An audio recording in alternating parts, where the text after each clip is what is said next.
2025 में कुछ उधार लिया और वार्षिक किस्त दी गई, तो एक किस्त दी जाएगी 26 में और अगली दी जाएगी।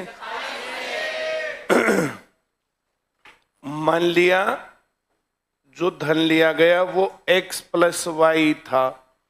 अब ये जो x है, x अमाउंट आया 26 वाली किस्त से, तो ये x और मान लिया 5% है, तो 5% का मतलब है 21/20। तो ये x गुणा 21/20 और यहां पर y गुणा 21/20 गुणा 21/20।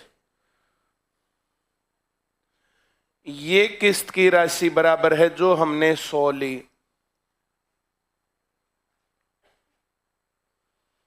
कोई धन 2 बराबर वार्षिक किस्तों में उल्टा आया, तो बराबर वार्षिक किस्त कितने रुपए की मानी? ये कब आए? कितने साल का ब्याज? तो ये 1 साल का ब्याज लगने के बाद इतना, और ये कितने साल का? 2 साल का ब्याज। तो इसकी जो वैल्यू आएगी, ये वैल्यू होगी 100 गुणा 20/21 गुणा, और ये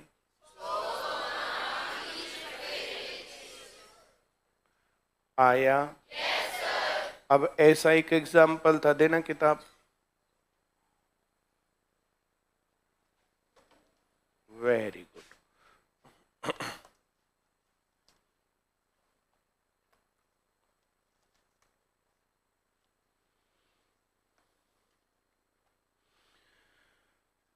कोई धन उधार लेकर के 72/90 की 2 बराबर वार्षिक किस्तों के साथ गया। पहली किस्त भी 72/90 की और दूसरी किस्त भी 72/90 की, 2 बराबर वार्षिक किस्तें 72/90 रुपए की दी गई और ब्याज की दर है 8%। 8% ब्याज की दर का मतलब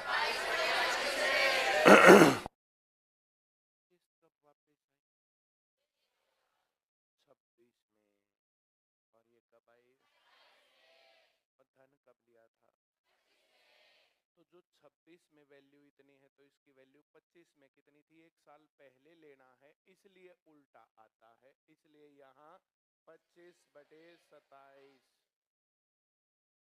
इसलिए यहाँ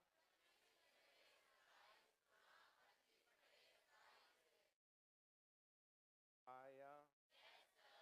अब यहाँ 27 से काटेंगे तो ये 27 और एक 0। अब 27 गुणा 25 कितना? 675, एक 0। और यहाँ 27, 27 से 729, 25, 25, 625 और एक 0। तो कुल मिलाकर के 0 0 0 13,000 रुपए लिए थे। कितने रुपए लिए थे? आया। Very good. अब यह सवाल होता 13,000 रुपए 8% वार्षिक चक्रवृद्धि ब्याज की दर से 2 बराबर वार्षिक किस्तों में उल्टा किया गया। सवाल आया, पहली किस्त कितनी मानूं और दूसरी 8% में फ्रैक्शन, इसमें 25 बटे, इसमें यही। अब यहाँ पर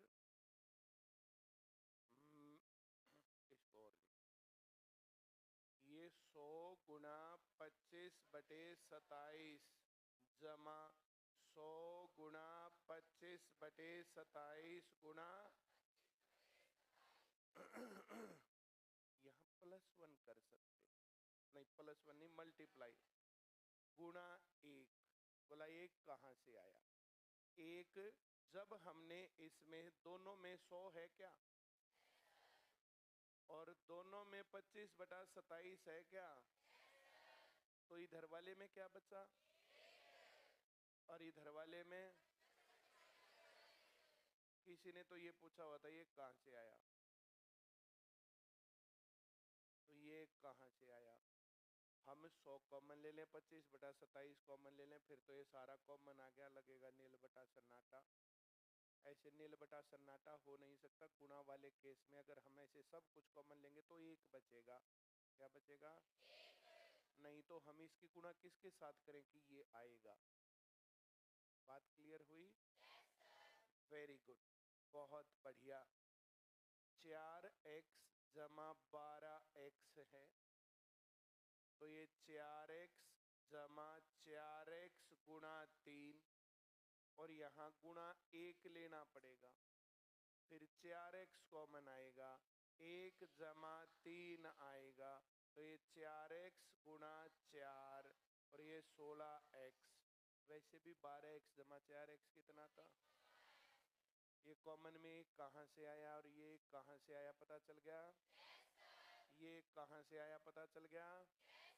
तो अब हम यहाँ पर इसकी वैल्यू 100 गुणा 25/27 गुणा 52 अगर इतने रुपए है तो किस्त, अब किस्त कितने रुपए की है? तो यहाँ 100 गुणा 13,000। भाई धन इतना है तो किस्त इतने की, अब धन 13,000 है तो बटे।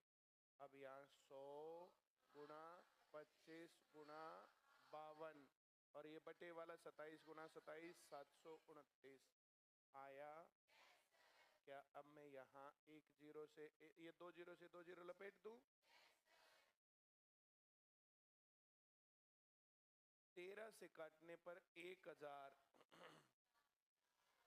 4 2500 100 से 2 जीरो, एक जीरो को यहाँ ले आओ, तो कितने रुपए किस्त हुई?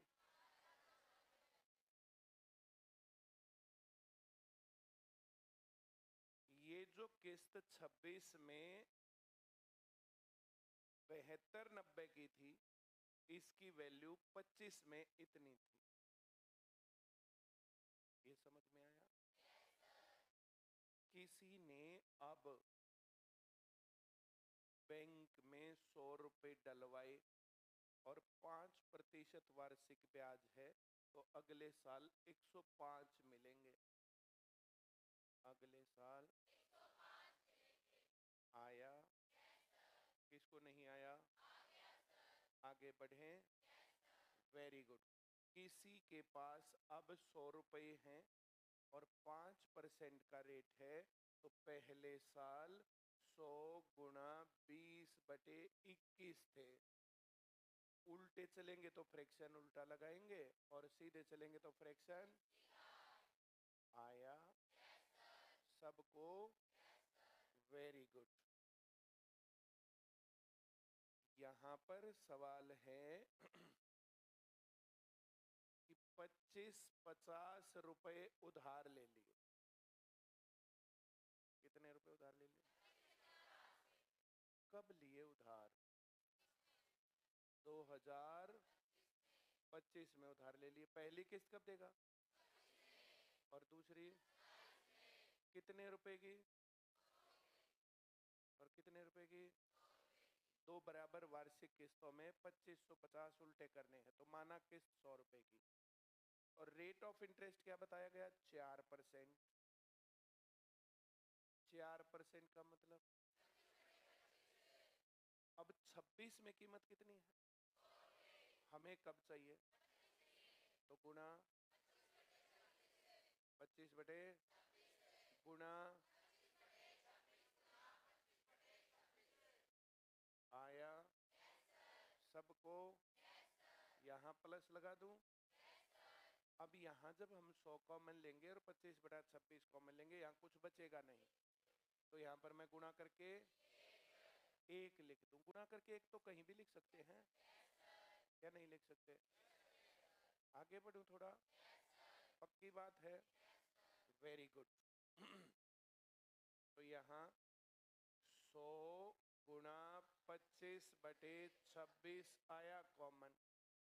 अब ब्रैकेट में आएगा 1 जमा 25/26 आया।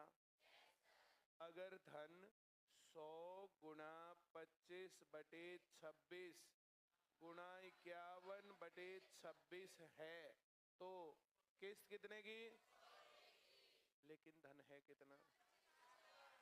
25/50। अगर ये इससे ज्यादा है, ये ज्यादा है तो ज्यादा के लिए ज्यादा से गुणा कम से, और अगर ये कम है तो कम से गुणा ज्यादा से, भाग गुणा इससे होगा भाग इससे होगा। आया तो मैं यहाँ लिखूं 100 गुणा 25/50 बटे यहाँ 100 गुणा 25 गुणा 51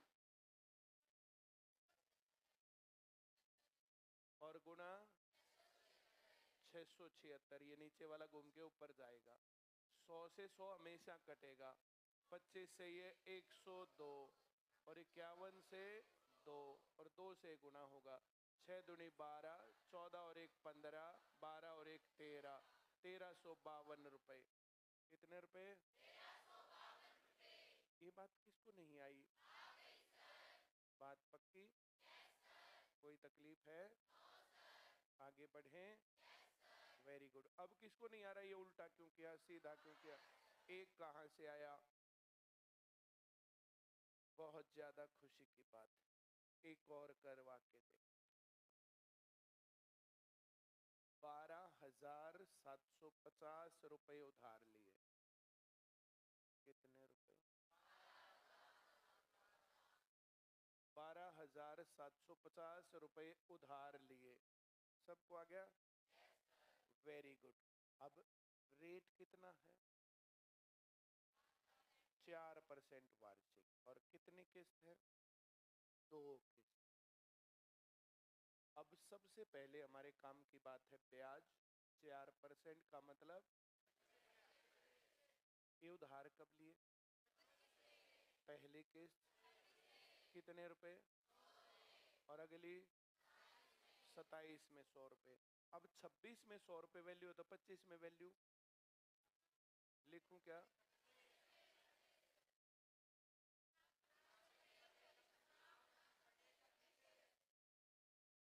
आया? Very good. अब मैं इनको जोड़ दूं, यहाँ गुणा 1 लिख दूं। अब क्या आएगा?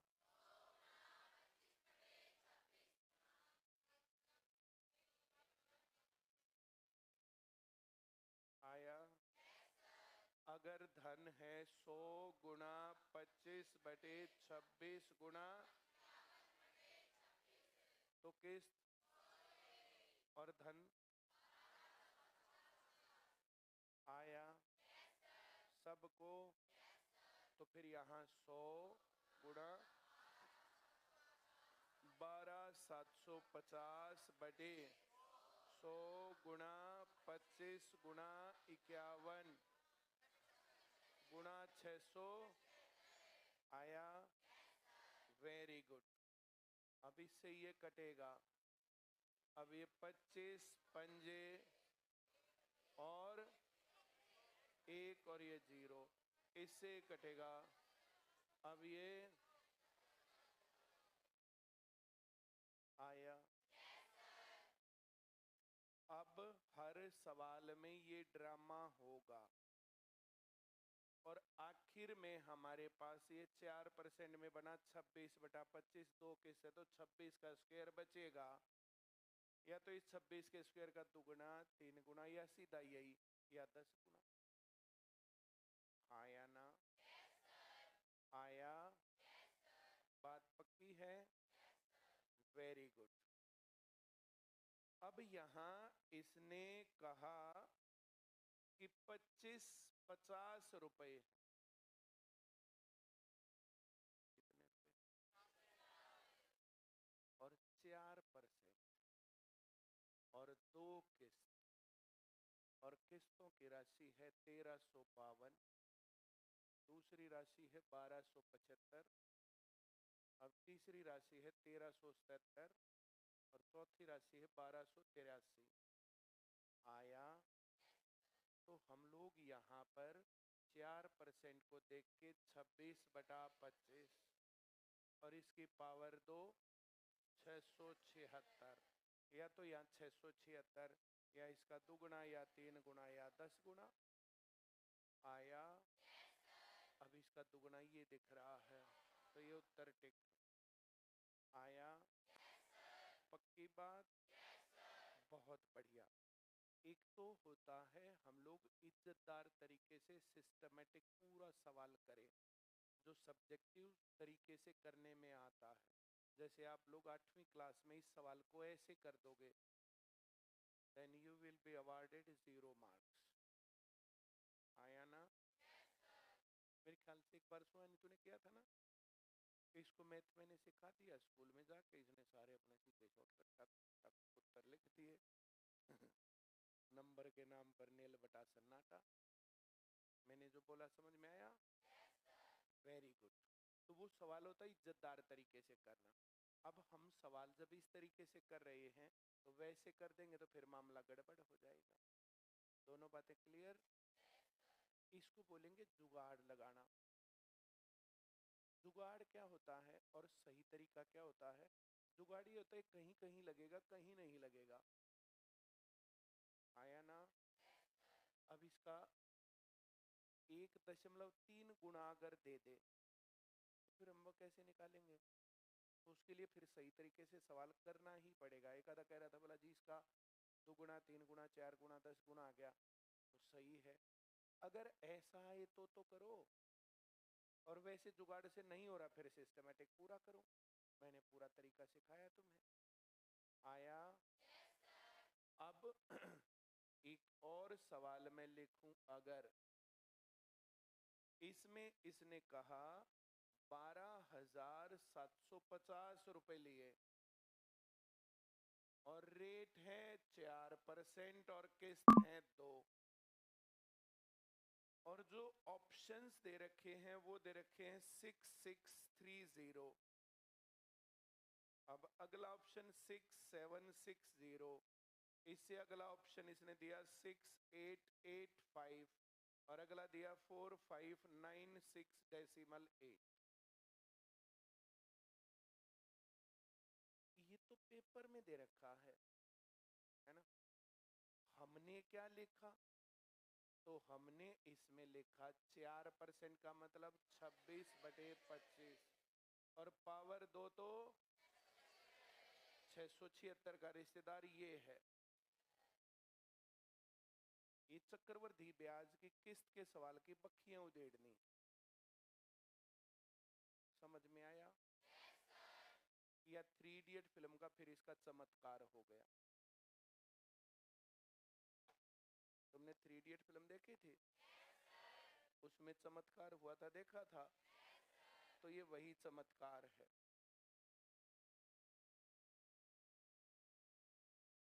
इससे अगला सवाल यहां पर लिखा हुआ है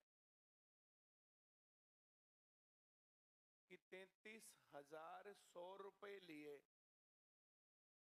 और ब्याज की दर है 10% वार्षिक और समय है 3 वर्ष।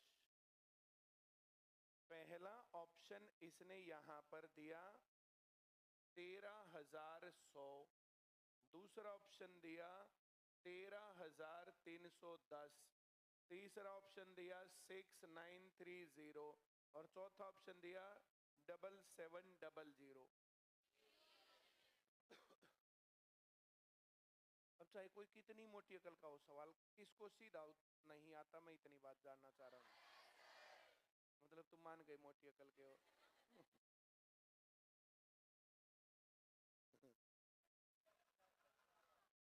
क्या कह रहे हैं?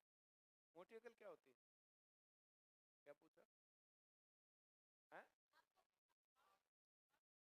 हमें तो हूं मोटा। जब मैं छोटा सा था तो मेरी दादी ने खूब लाड प्यार से खूब खिलाया पिया। थोड़ा बड़ा हुआ तो फिर मैंने जबरदस्ती खूब लाड प्यार से खाया। फिर मेरी शादी हो गई तो 20 साल से मैडम खूब लाड प्यार से खिला रही है।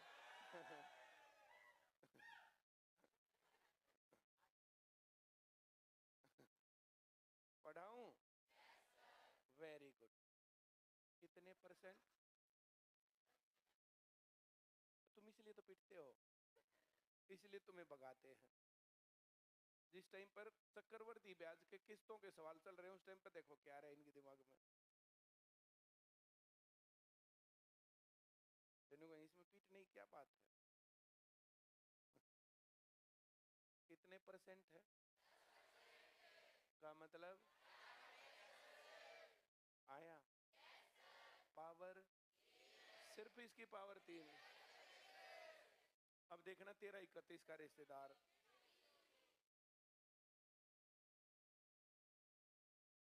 अब कहो मुश्किल सा तो लग ही रहा है। सवाल आया? वेरी गुड, सबको आया। अब किसी को यहाँ रिश्तेदार ना मिले 1.2 गुना हो, 7.4 गुना हो, तो फिर रिश्तेदारी कैसे ढूंढेंगे? फिर सवाल को सही तरीके से करेंगे। आया ना? मेरी बात समझ गए?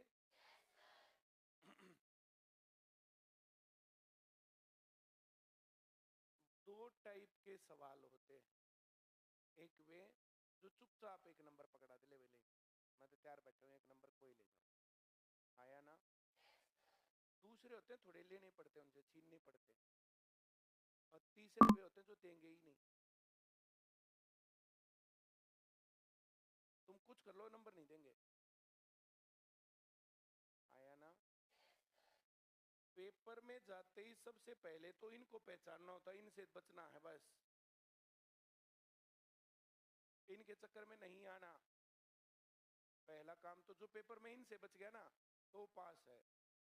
आईसीएस में रेगुलर पढ़ने वाला हर स्टूडेंट जो इनसे बच गया वो पास है। अब इसका कैसे पता चले?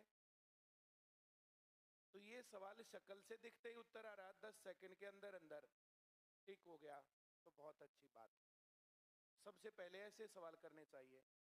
100 नंबर का पेपर है तो ये नहीं देखना मैथ का कि रीजनिंग का कि साइंस का कि मैं पहले क्या करूं, ऐसा नहीं देखना। पहला सवाल आता है तो टिक कर दो, टिक वहां टिक नहीं उस पर टिक कर दो। भाई पहला सवाल सी ऑप्शन सीधा टिक, 1 नंबर नगद है जेब में, एक सवाल के 1 नंबर है। आया ना? दूसरा आता है, दूसरे का डी आया तो डी टिक कर दो, तो दूसरा नंबर नगद है। आया ना? आ रहा है समझ में? तीसरा सवाल नहीं आता तो छोड़ दिया, चौथा नहीं आता तो छोड़ दिया, पांचवें का ये है तो पांचवें का ये भर दिया। अब तक हमने 3 सवाल किए हैं, 3 नगद नंबर हैं। अब पहला देखने में 10 सेकंड लगे, दूसरा देखने में 10 सेकंड, तीसरा देखने में 10 सेकंड, तो पता चलता है ना कि हमें आता कि नहीं। आया ना? अब हमारे सामने एक सवाल आए यहाँ जिसमें लिखा हुआ है कि 1100 रुपए। कितने रुपए लिए? और दर है 20%, और समय है 2 साल। सबसे पहले क्या देखो, इसमें ऑप्शन भी लिखूंगा, ऑप्शन भी मैं जरूर लिखूंगा। 842, 792, 720, 700। आया सबको?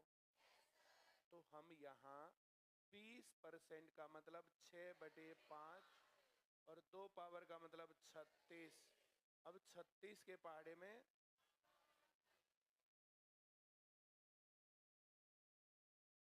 कैसा सवाल आए तो 10 सेकंड में कर देंगे।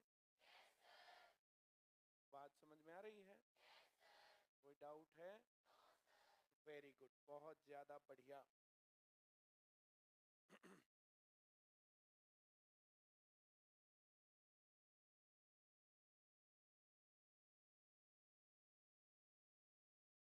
किसी वस्तु पर 25% डिस्काउंट देने के बाद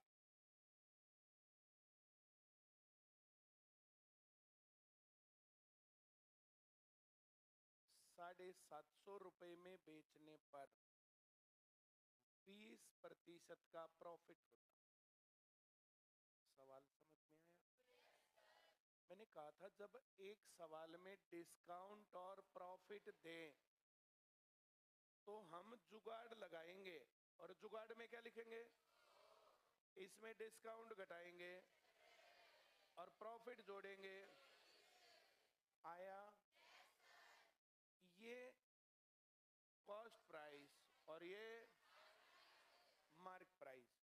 इसमें कहेगा यदि मार्क प्राइस पर छूट ना दे, यदि मार्क प्राइस पर छूट ना दे तो कितने में बेचेगा? 120 में बेचेगा। आया तो कितने का सामान था और बेच दिया, कितने कमाए? कितने पर? गुणा आया। Very good. 25 दिया, 25 और 3 15 चौक 60% प्रॉफिट है। आ रहा है समझ में? पक्की बात। Very good. ग्राहक दो प्रकार के होते हैं। कितने प्रकार के? दो प्रकार के। मैं कल परसों ही बता रहा था ना शॉपिंग के बारे में, या दूसरे बैच में बताया?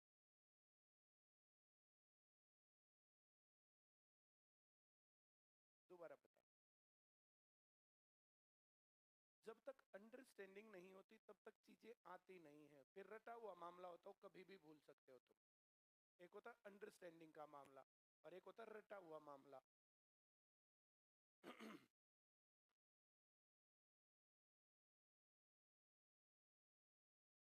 हम लोगों ने सेंटर खोला था और सेंटर खोलने के बाद 2008 में तो बस सेंटर ही था। 15-20 बच्चे आए थे, वे लग गए। 2009 में 30-35 बच्चे आए, वे लग गए। तो 15-20 बच्चों में तो खर्चा ही मुश्किल से लगा, 30-35 तो खर्चा ही मुश्किल से निकला। इतनी तो कहानी होगी। आया ना? 2010 में फिर 150 के आसपास बच्चे आए, वे लगे। 2010 में वे जो 2008 में 9 में दूसरा दो बैच बने थे। 9 में दूसरे बैच की कहानी, जब 150 बच्चे हुए, तीसरा बैच इन जर्नल में हुआ। तो 2010 में जब बैच बने ना, फिर पूरा सेंटर ठुक के चलता था। जगह तो खैर पहले भी नहीं मिलती थी, जगह छोटी थी, फिर थोड़ी और बड़ी, फिर और बड़ी, ठीक ठाक जगह हो गई उस टाइम पर। जब 10 में, तो उस 10 में तो 500 के आसपास स्टूडेंट थे। 3 बैच चलते थे, 2 सुबह 2 दोपहर 2 शाम को। एक बैच में 60-70, दूसरे में 60-70। अब 70-70 तो 140, तो लगभग 500 के आसपास बच्चे हमारे पास। हम लोग एक्सपेक्ट करते थे कि हैं उस टाइम पर, तो ठीक ठाक पैसे भी आ गए। जब बैचेज जितने थे तो सुबह से शाम तक टाइम नहीं मिलता था किसी भी काम का। 2 ही रूम थे, 2 ही टीचर थे, मैं और मैम। एक उसमें बस उसमें से निकल के उसमें घुस गए, उसमें से ऐसे ही चलता था। 9 से 12 बैच चलता, तो 1.5 घंटा उसमें पढ़ाते, 1.5 घंटा उसमें पढ़ाते, इस तरीके से पढ़ाते।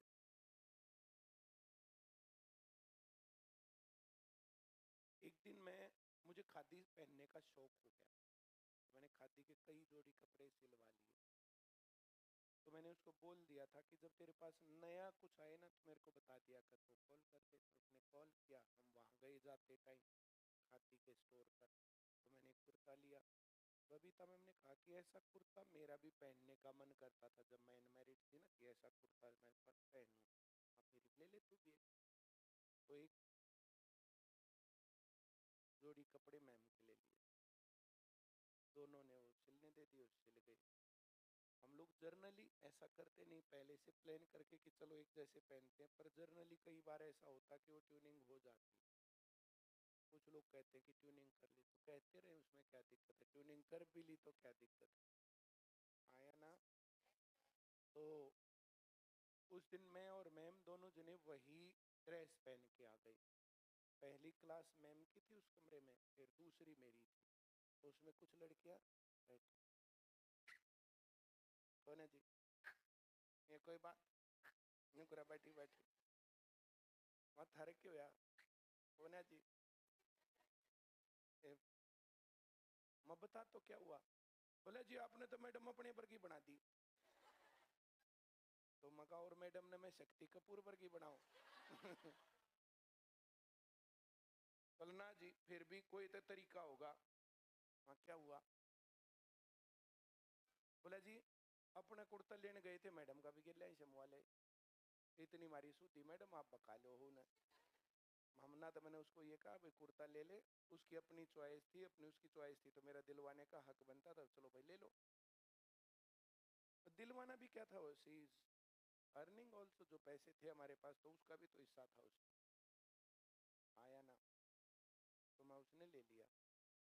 फिर मैंने पूछा और मगर शॉपिंग कैसे करते, बोला हम जब शॉपिंग करते हैं तो पहली बार जो अच्छे अच्छे कपड़े जिन दुकानों पर मिलते तो सारी दुकानों पर जाएंगे, देखेंगे, फिर एनालाइज करेंगे, शाम को बात करेंगे कि वो बढ़िया लग रहा था, वो खराब लग रहा था। फिर जो जो शॉर्ट आउट हुए तो उन दुकानों को दोबारा देखेंगे, उन कपड़ों को फिर और शॉर्ट लिस्ट करेंगे। फिर तीसरे दिन जाएंगे उन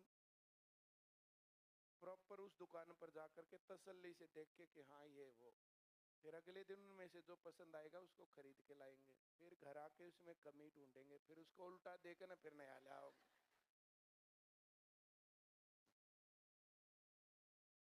तो शॉपिंग एक प्रोजेक्ट हो गया। जो मैंने कहा समझ में आया? एक हम गए वहीं जाके थोड़ा मूड बना, चल भाई ले ले, जो मैंने बोला समझ में आया? कितने टाइप के ग्राहक हुए? पहले टाइप के कौन? जो तसल्ली से R&D करके जब कपड़े लेते, और दूसरे टाइप के जो मैंने बोला समझ में आया? Very good. व्यस्तता जीवन में इतनी रही है, हमने 2009 में एक कार खरीदी ऑल्टो, वो 2011 तक ऐसी हो गई कि इसको कबाड़ी भी नहीं खरीदेगा, हमें ऐसा लगता था। तो 2011 में उसके बाद हमने जो है SX4 कार ले ली, 3 साल में वो भी थोड़ी ठीक ठाक सी हो गई। तो फिर हमने 14 में, इतना टाइम नहीं था कि मैं जाके कार देखा हूँ, दूसरी बार वही रिपीट कर ली, सारा देश वाला जो है कह रहा वही कार बढ़िया चल रही थी और टाइम था नहीं, तो मैंने उनको कहा कि छोड़ जाओ एक कार, तो ये छोड़ गए, हमने पैसे दे दिए। तो कार देखने का भी टाइम नहीं था, कपड़े देखने की बातें छोड़ दो। तो हम यहाँ तक पहुंचे तो इसमें बहुत मेहनत लगी है, बहुत ज्यादा मेहनत। ग्राहक दो प्रकार के होते हैं, एक वे जिनके पास टाइम है, वे प्रॉपरली R&D करते हैं, दुकान पर जाते हैं, कितने का है, 5,000 का डिस्काउंट, कितना इतने में देना तो दे, नहीं देना मत दे, फलाना टिकड़ा, आया ना। मैंने तुम्हें एक रियल एग्जाम्पल दिया, बात थोड़ी बहुत समझ में आ रही है? बोलो भाई, किसी के पास टाइम है और पैसा है तो R&D क्यों ना करें, और शॉपिंग को क्यों ना फेस्टिवल बना करके जिए, कि जाएंगे आराम से, जाते ही गोलगप्पे खाएंगे, फिर 2-3 दुकान देखेंगे, फिर टिक्की खाएंगे, फिर 2-3 दुकान देखेंगे, फिर दही भल्ले खाएंगे, फिर 2-3 दुकान देखेंगे, फिर चाउमीन खाएंगे, फिर घर, अगले दिन फिर वही फेस्टिवल चल रहा, उससे अगले दिन डोसा खाएंगे, फिर ये खाएंगे, खाया ना। बढ़ाऊं थोड़ा आगे? दूसरे टाइप के लोग ये होते हैं, बारात में जाते जाते किसी की कमीज पर कुछ गिर गया तो एक शर्ट लेनी पड़ेगी तुरंत प्रभाव से, और सारी बारात जाली में पीछे है और फोन करने लगे तावड़े मरिया वो नहीं तो अंडो, अब उनकी कमीज पे चटनी खिंड रही है। मैंने जो कहा समझ में आया? तो वे तुरंत से दुकान पर रुकेंगे, भाई साहब मेरे साइज की कोई कमीज है? बोला हाँ, तो दे तावड़ा। अब कितने के ये ना पूछे, डिस्काउंट कितना ये थोड़ी पूछेंगे, आया ना। ग्राहक कितने प्रकार के? आ रहा है समझ में? तो ये दूसरे टाइप का ग्राहक है जिसकी कमीज पर चटनी पड़ रही है, आया ना। ये सेलिंग प्राइस है, ये क्या है, और ये क्या है, इसका फ्रैक्शन आया। तो यहां से मार्क प्राइस आएगा क्या? फ्रैक्शन सीधा उल्टा लिखूं क्या?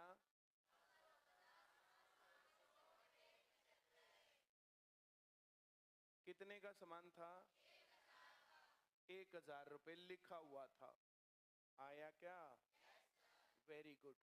कितने का बेचा? प्रॉफिट कितना? फ्रैक्शन 120 बटे, आया सीधा उल्टा। ये क्या है, और ये क्या निकलेगा? फ्रैक्शन। अब क्या लिखूं?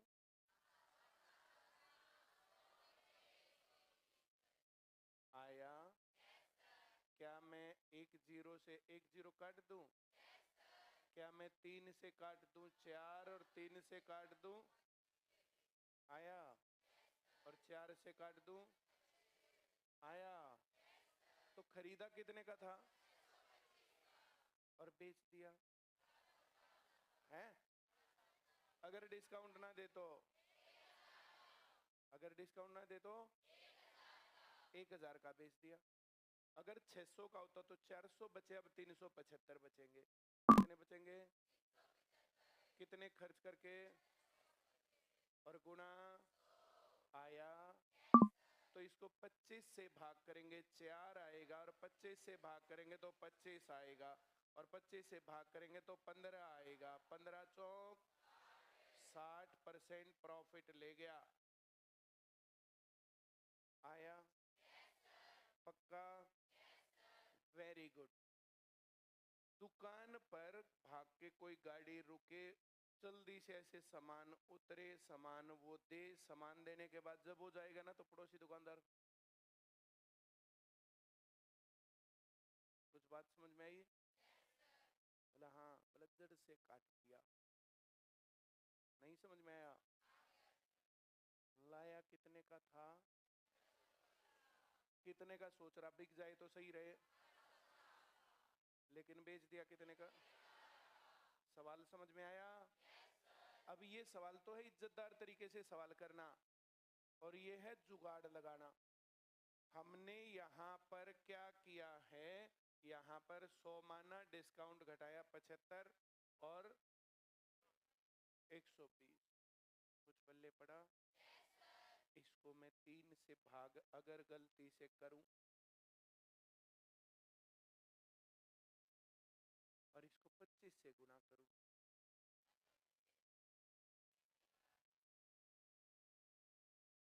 ये सवाल ये है।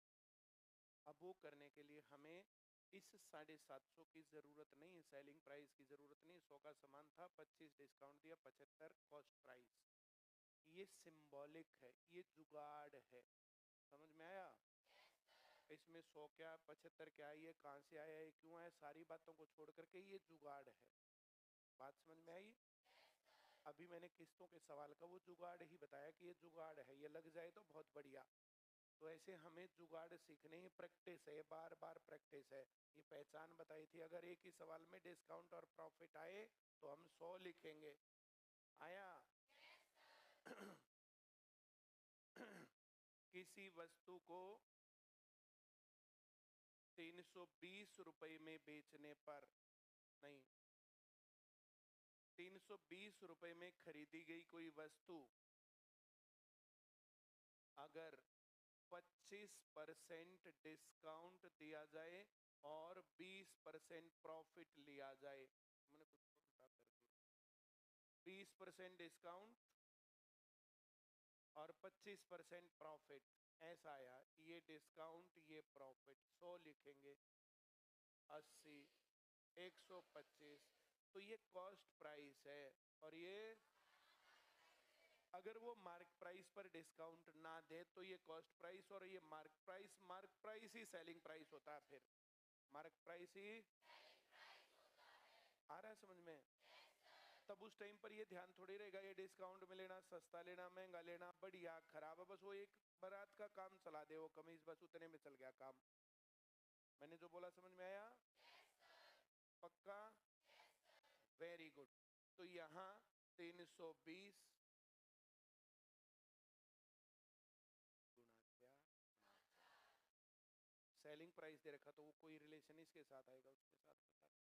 ये सवाल डिस्काउंट वाले सवालों में सिखाए थे। ये टोटली जुगाड़ है। क्या कहानी है, समझ में आ गया? Very good. अब अगर किस्तों के सवाल पर एक और सवाल मैं यहां पर देखूं,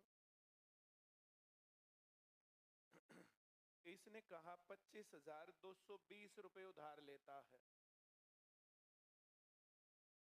कितने रुपए? 25,220 रुपए उधार लेता, 5% वार्षिक ब्याज की किस्त है, और 3 बराबर वार्षिक किस्तों में उल्टा देना।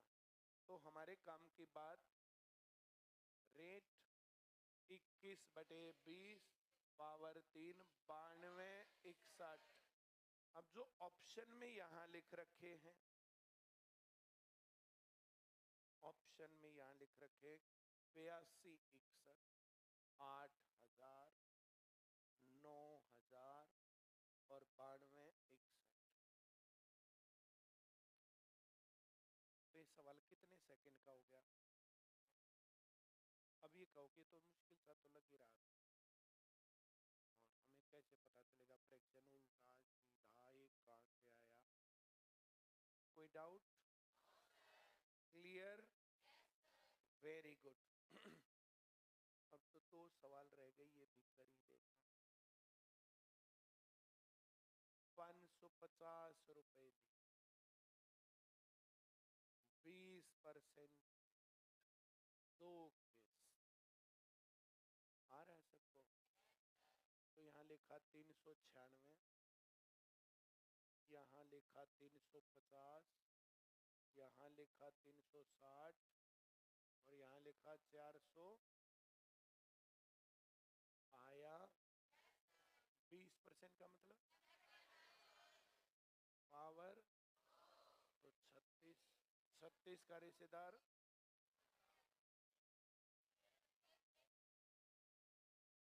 ए भी हो सकता, तो तुम्हें पूरा करना था। आया? वेरी गुड, सबको आ गया। आगे बढ़ें। बहुत अच्छी बात है। यहाँ पर कह रहा है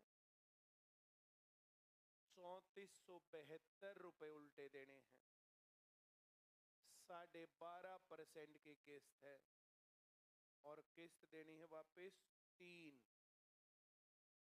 तो भाई साहब यहाँ इसके नाम का 1/8 का मतलब 9/8 और 9 का क्यूब 700। इतनी बातें देख के 729 सोच करके फिर सोचना जरा। 1458 1485 1515 और 1364। तो ये 729 का डबल है 1458। आया? ऑप्शन तो बाद में देखेंगे। 34 72 12.5 1/8 9/8 पावर 2 तो 9 की पावर 2 729 का दुगुना यहाँ दिख रहा है उत्तर टिक। आया? वेरी गुड, सबको आया? बहुत ज्यादा खुशी की बात। यहाँ पर इसने कहा 6710 रुपए लिए और ब्याज की दर है भाई साहब 20% और किस्तों की संख्या है 4। पहला ऑप्शन इसने दिया है 25 29 25 92। अगला ऑप्शन दिया है 2500 और 26 75। क्या तुम मेरी बात समझ पाए? Very good. अब यहाँ 20% का मतलब 6/5 और 6 की पावर 4 का मतलब 1296। 1296 का डबल है ये भाई। 96 का डबल 192 होगा और 12 दूनी 24 होगा। इसको जोड़ेंगे 25 92। आया? वेरी गुड, कोई डाउट? बहुत ज्यादा खुशी की बात है। अब तो एक सवाल साधारण ब्याज का भी करवा ही देता।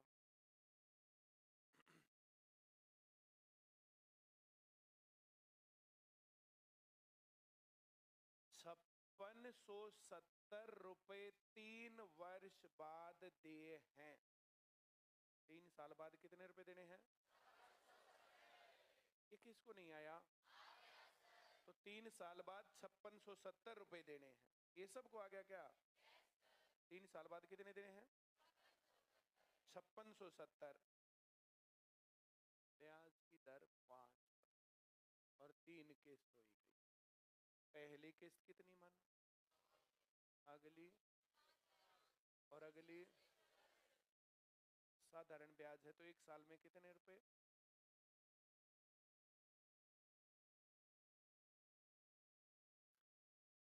ये धन लिया 2025 में, पहली किस्त दी, दूसरी, तीसरी, 3 साल बाद ये 2028 में देने हैं। कब देने हैं? 2025 में 56-70 नहीं लिए, जो धन लिया उस पर 3 साल का ब्याज लगा लिया। 3 साल का ब्याज लगा के हिसाब लगाए, 3 साल बाद तू 2028 में 56-70 रुपए दे जाना। कितने दे जाना? आया समझ में? Very good. अब 56-70 रुपए 3 साल बाद देने हैं, मतलब वो गरीब आदमी है अमीर आदमी? पैसे है नहीं, एकदम से कैसे कमाएगा 56-70? तो पहले साल कमाए, फिर दूसरे साल कमाए, फिर तीसरे साल कमाए। अब पहले साल कमा कर वो जेब में डाले रखे हर टाइम पर, किसी टाइम पर गुम हो गई तो? जब गरीब आदमी होता है, पैसे होते हैं ना, तो कुछ ना कुछ खर्चा निकल ही आएगा, तो वहां खर्च हो जाएंगे, फिर कहां से लाएगा? आया ना? तो उसने पहले साल में ही निपटाया मामला। कितने की किस्त दी है? अगली कितने की? अगली कितने की? 2026 में कितने दिए? एक साल में कितना ब्याज? और 2 साल में? तो ये जो 26 में 100 रुपए दिए, इसकी वैल्यू 28 में कितनी है? दूसरी किस्त कब दी? कितने रुपए? उसकी 2028 में 5 रुपए बढ़ जाएंगे, हर साल 5-5 बढ़ेंगे, ये साधारण ब्याज है। 100 रुपए जो 26 में दिए, तो 28 तक 2110, 105, 100, 28 में देने थे, 28 में दिए। ये देने थे 28 में, 27 में 100 पकड़ा दिए, तो इसकी वैल्यू 28 में 105, इसकी 110, कुल मिला के 315। क्यों जुड़ा? समझ में आया? 315 रुपए अगर 3 साल बाद देने थे, तो किस्त कितने की? और देने कितने? आया? गुणा 56-70 बटे 300। अभी डायरेक्ट कट नहीं रहा, 18 आ रहा, देख दो, 18 आया था। इस एक जीरो को यहां से हटा के 10 लिख लो, और 5 से काट के 2 लिख दो, और 5 से 5 30, 5 दिए। अब ये 9 पर जा रहा है, 9 दूनी 18, और ये डबल जीरो तो हमारी तरफ देख ही रही है, तो कितने रुपए किस्त हुई? अब साधारण ब्याज किसको नहीं आया? पक्का आ गया? अब किसी ने कान ही पकड़ रखे हैं कि आप भी सो रहा, तो उसका क्या इलाज? कुछ लोग सो रहे हैं, मैं आगे बढ़ूं, एक और करवा देता हूं, उस सोते हुए की आत्मा को शांति देते। 22,400 रुपए 4 बराबर किस्तों में देने हैं, और ब्याज की दर है 8%। आया? कब लिया धन और वापस कब करना? आया? एक किस्त कब दी? देनी कब थी? दूसरी कब दी? देनी कब थी? तीसरी कब दी? देनी कब थी? चौथी कब दी? देनी कब थी? 29 में देनी थी, 29 में दी, तो वैल्यू कितनी मिलेगी? और ये कब देनी थी? दे दी कब? कितने दिन पहले दे दी? तो 1 साल का ब्याज। ये कब दी? देनी कब थी? कितने साल का ब्याज? कितना आ गया?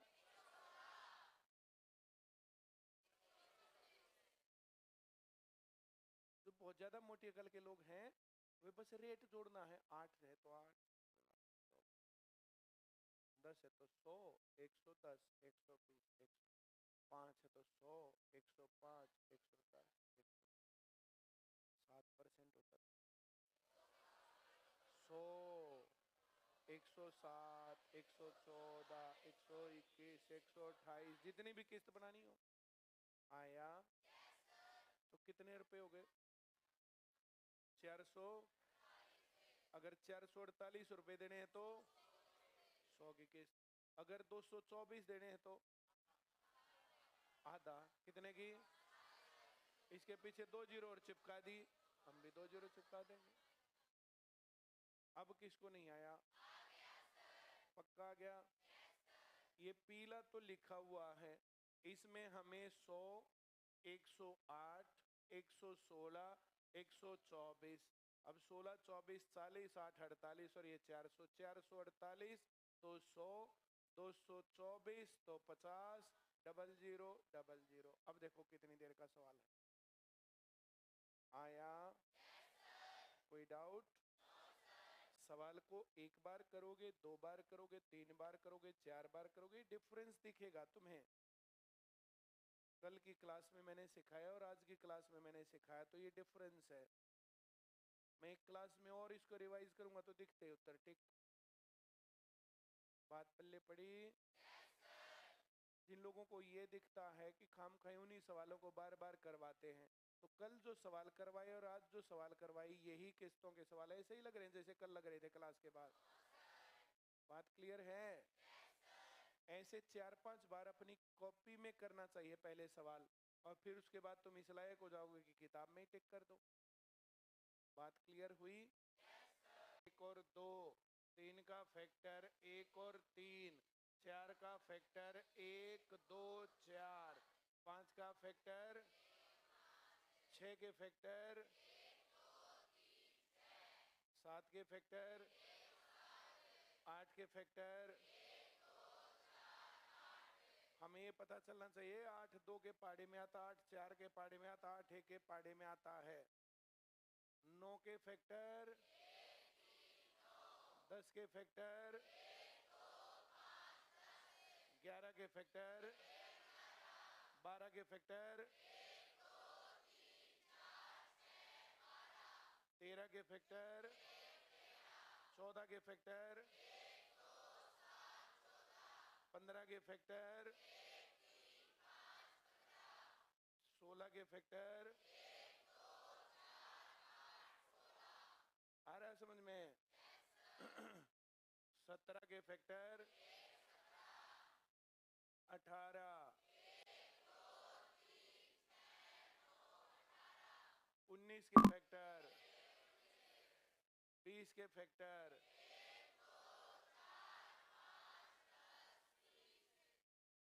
21 के फैक्टर 22 के फैक्टर 23 के फैक्टर 24 के फैक्टर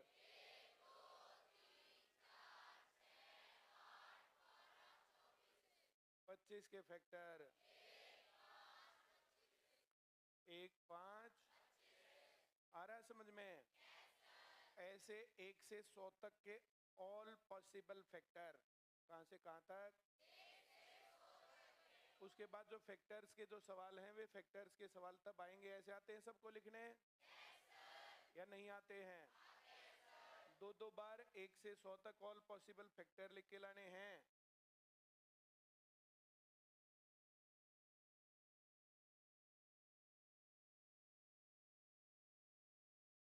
फिर है प्राइम फैक्टर। 1 का प्राइम फैक्टर नहीं होता, 2 का 2, 3 का 3, 4 के 2 गुणा 2, 5 के 5, 6 के 2 गुणा 3, 7 के 7, 8 के 2 गुणा 2 गुणा 2, 9 के फैक्टर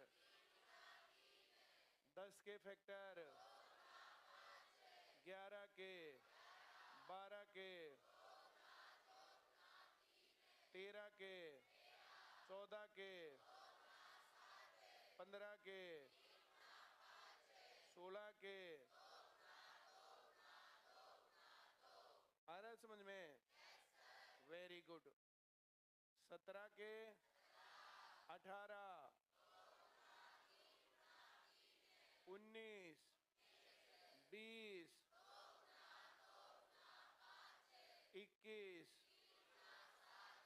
22, 23, 24, 8 3 24 होता, 8 का 2 गुणा 2 गुणा 2 और गुणा 3 25, 5 गुणा सबको आ गया वेरी गुड। तो इन सवालों को ऐसे भी 100 तक 2 बार लिखने हैं तुम्हें। एक बार लिख के दिखाओ प्राइम फैक्टर पहले 100 तक, 1 से 100 तक, और फिर ऑल पॉसिबल फैक्टर 1 से 100 तक।